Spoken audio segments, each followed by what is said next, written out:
L'empereur est sorti de sa chambre au moment du dîner.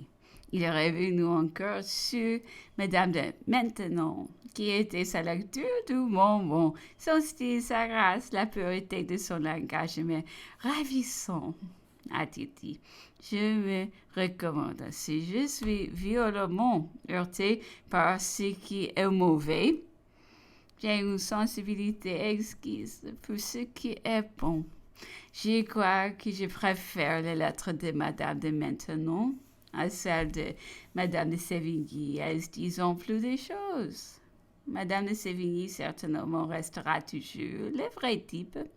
Elle a tant de charme et de grâce, mais quand on a beaucoup lu, il ne reste rien.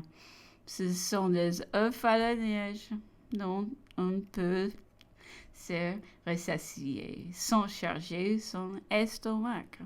Plus tard, en parlant de grand-mère, il a fait venir celle de Doméron, qui avait été notre professeur à l'école militaire de Paris.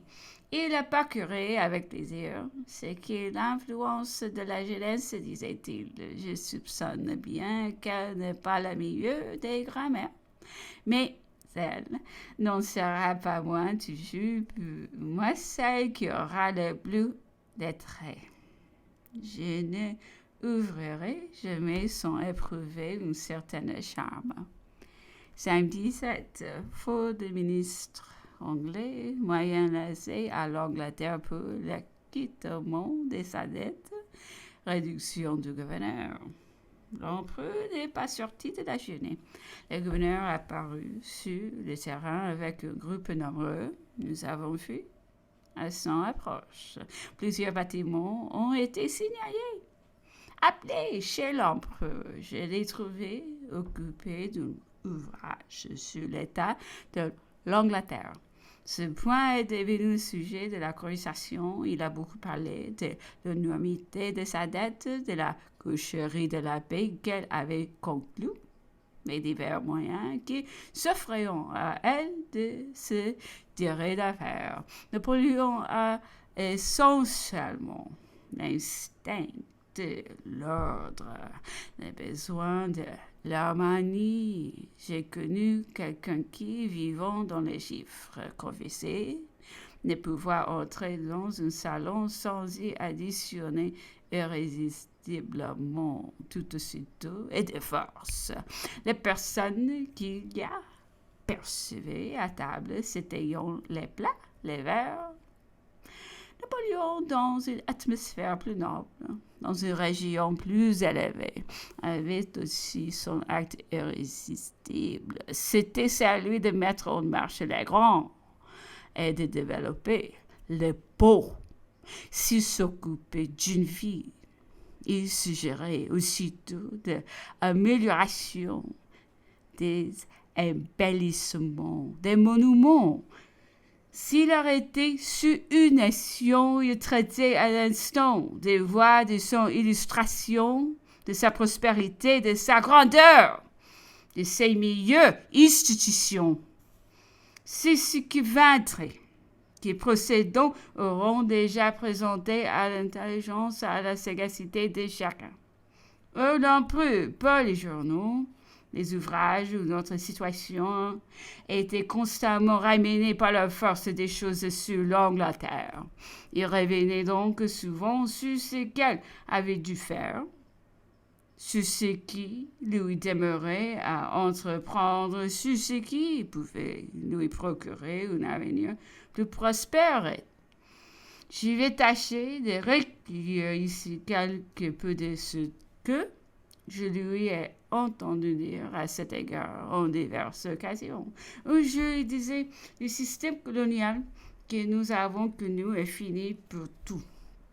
Pour l'Angleterre, qui possède toutes les colonies, comme pour les autres puissances qui n'en possédent plus aucune. L'Empire des mers aujourd'hui appartient à l'Angleterre sans discussion. Pourquoi, dans une situation toute nouvelle, continuerait-elle une marche ruinière? Pourquoi ne créerait-elle pas des combinaisons plus profitables?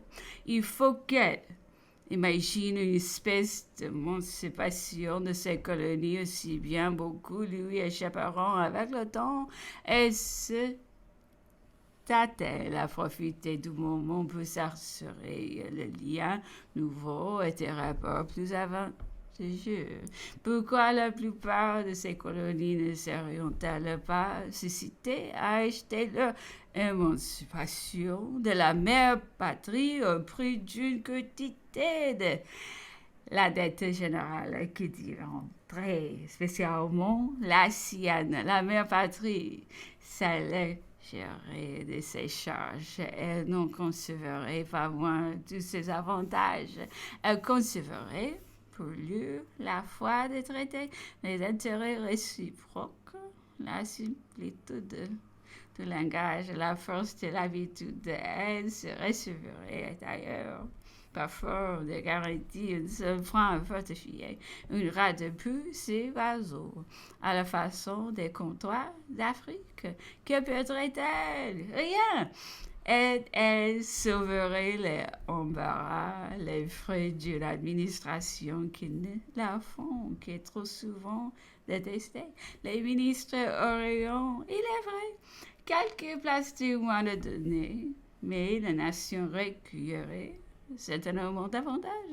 Je ne doute pas, dit-il, qu'avec une connaissance approfondie de la matière, on obtient quelques résultats utiles de ces idées brutes, quelques erronées et que pouvons être à leur première jette.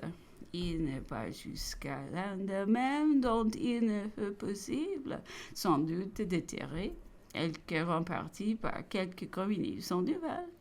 Les Anglais m'assureront ici que l'Angleterre n'aurait eu aucun bénéfice dans la balance de son commerce, les frais emportant tout au dépassant même encore. Il ne reste donc que des grapillages individuels et quelques fortunes personnelles colossales. Mais ce sont d'aliments pour le patronage des ministres et de leur on se donnerait bien de garde d'y toucher pas ces nababs, comme ils les appellent. En revenant en Angleterre, ils sont autant de bonnes recrues pour la haute aristocratie. Peu importe qui présentent le scandale d'une fortune acquise par les rapides et la brigandage. Peu importe qu'ils influent fortement sur la morale publique, en animant chacun tout désir des mêmes richesses, poursuivi à tout prix. Les ministères actuels ne regardant pas de si près, ce seront autant